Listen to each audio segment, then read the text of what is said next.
हिंदी बोलने पर थप्पड़।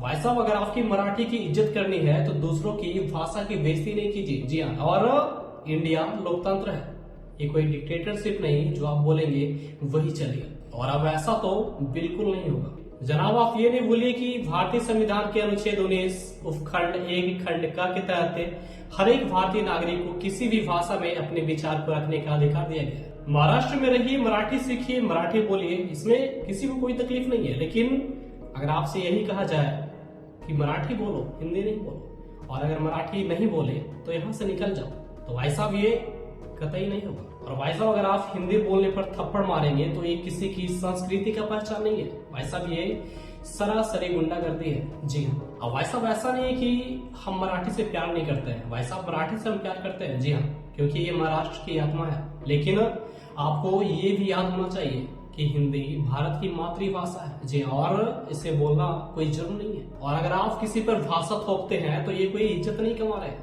आप डर फैला रहे हैं। जी, आप गुंडागर्दी कर रहे हैं।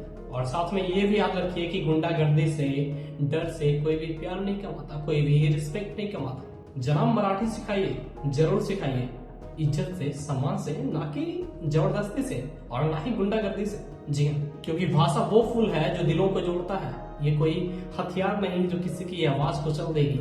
और भाई साहब, जब जुबान पर जोर डाली जाए तो आवाज उठती है। जी हाँ, और आवाज कभी रुकेगी नहीं। जी हाँ।